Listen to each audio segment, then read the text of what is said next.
Assalamualaikum warahmatullahi wabarakatuh. Kami dari kelompok 5 akan mempresentasikan hasil resensi kami yang berjudulkan Swimming with Giant Elephant Migration at Victoria Falls Full Wildlife Documentary.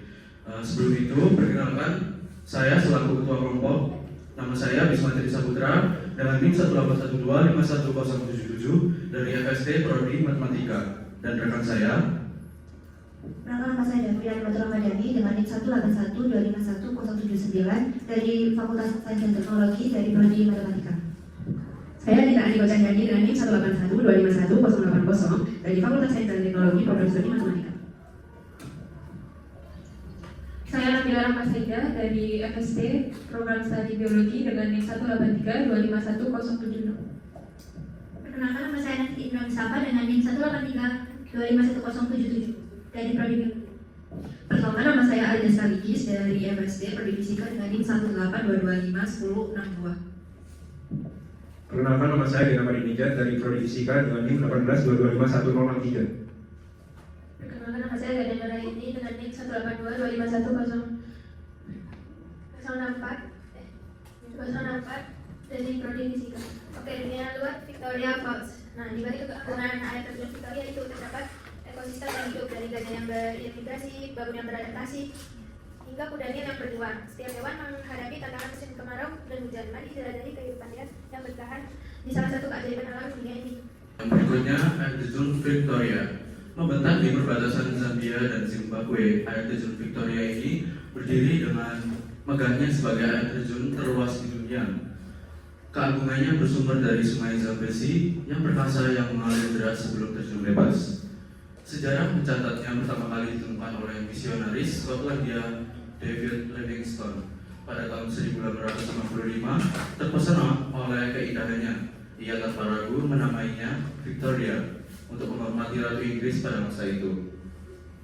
Daya tariknya tidak hanya pada air yang terjun, tetapi juga pada asap yang bergemuruh. Kabut air yang diciptakannya, kabut ini dapat membubung setinggi 300 meter dan terlihat dari jarak 30 km pada hari yang cerah. Meskipun pada puncak musim kemarau, kekuatannya menyusut drastis, siklus alam memastikan ia selalu bangkit. Setelah hujan tiba, air terjun Victoria kembali memenuhi gelarnya sebagai yang terluas di dunia dalam sebuah pertunjukan alam yang tak lekang oleh waktu. Nah, selanjutnya ekosistem unik di sekitar Victoria Falls. Yang pertama, kabut air terjun menciptakan hutan hujan tropis mini yang tidak biasa ada di wilayah sekitarnya. Yang kedua, daerah di luar jangkauan kabut memiliki vegetasi yang tidak subur dan lebih kering. Yang ketiga, hutan hujan ini menjadi rumah bagi berbagai tanaman, buah-buahan, dan juga hewan. Yang keempat, di bawah air terjun terdapat ngarai atau ngarai potongan dengan dinding basal setinggi 100 meter yang menunjukkan asal vulkaniknya. Nah, di air terjun Victoria terhadap kehidupan satwa liar yaitu gajah. Yang pertama itu gajah betina. Nah, keluarga gajah betina dan anak-anaknya itu tinggal di Taman Nasional Wangi. Saat musim kemarau, mereka itu bermigrasi ke pulau-pulau di air terjun Victoria untuk mencari makanan dan air. Untuk siklus hidup gajah jantan, pada akhir hidupnya mereka itu menyendiri. Nah, sementara masyarakat gajah didominasi oleh gajah betina. Jantan hanya bergabung dengan betina selama musim kawin saja. Adaptasi gajah itu, karena gajah itu satwa yang pintar, mereka berpindah pulau untuk mencari kesempatan vegetasi bergenerasi. Mereka adalah perenang yang handal. Bujangan atau the Buzzards itu merupakan sekelompok gajah jantan muda yang tinggal di pulau-pulau seperti Long Island di atas air terjun. Mereka menikmati akses mudah ke makanan dan air. Oke, selanjutnya ada kehidupan satwa liar yaitu babon, yang dimana babon ini kehidupannya terdapat dua daerah. Yang pertama di daerah kering, lalu yang kedua di daerah hutan hujan. Untuk daerah kering, keluarga babon ini yang tinggal di luar daerah kabut menghadapi kelangkaan makanan, sehingga mereka beradaptasi dengan makanan daun kering dan bahan untuk mencari makan cepat di tempat sampah manusia di pos perbatasan. Lalu ketika babon yang berada di daerah hutan hujan, babon yang tinggal di hutan hujan ini hidup nyaman seperti di Taman Eden dengan makanan berlimpah. Lalu kepemimpinannya dipimpin oleh bos, yaitu jantan dominan yang bertanggung jawab atas keselamatan dan kesejahteraan keluarga. Selanjutnya adalah bukan hanya tentang gajah dan babon, melainkan tentang para pemain pendukung yang menjadikan ekosistem ini sebagai mahakarya alam sejati.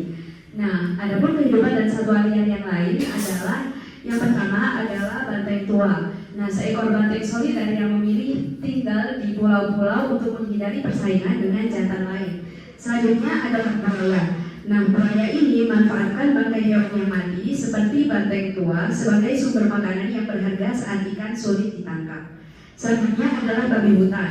Nah, babi hutan ini beradaptasi dengan kekeringan dengan mencari makan di halaman yang hijau, meski awalnya waspada terhadap manusia.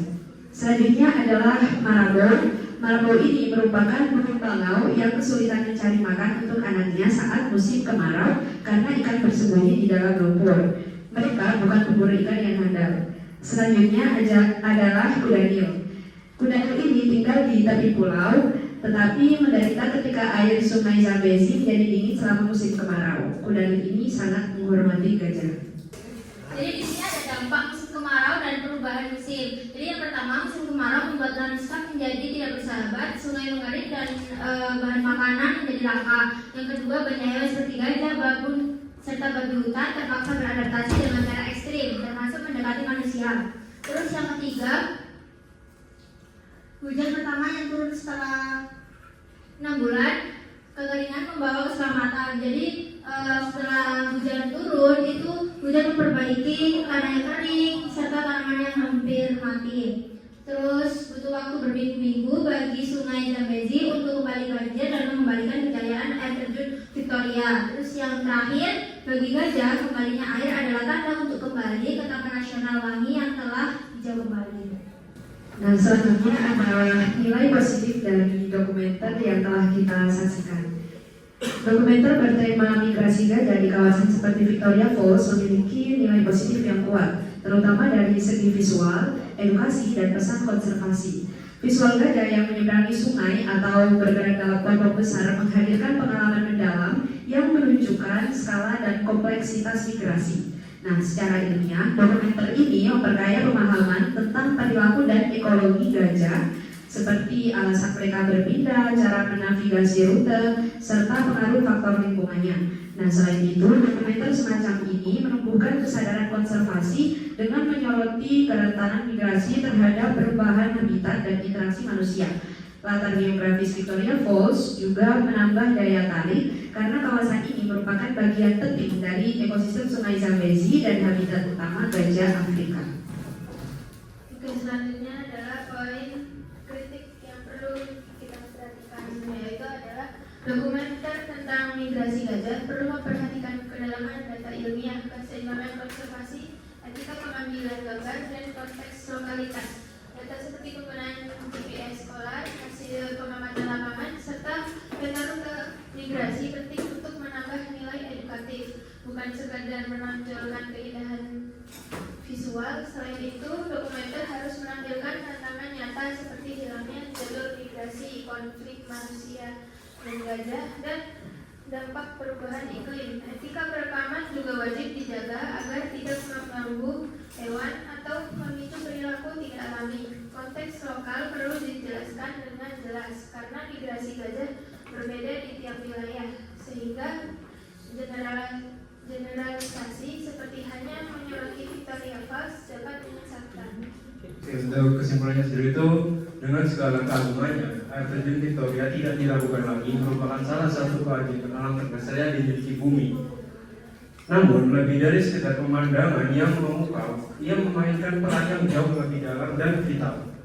Pada akhirnya, melalui siklus surga dan neraka yang silih berganti, air terjun Victoria terus menjadi lokasi yang menakjubkan, bukan hanya bagi satwa liar yang bergantung padanya, tapi juga bagi kita, manusia yang telah terpaku oleh pesonanya yang abadi selama berabad-abad. Sebuah warisan dalam alam yang mengajarkan kita tentang ketahanan, keseimbangan, dan keindahan yang tak tertandingi. Cukup sekian presentasi dari kelompok 5, kurang lebihnya mohon maaf. Wassalamualaikum warahmatullahi wabarakatuh.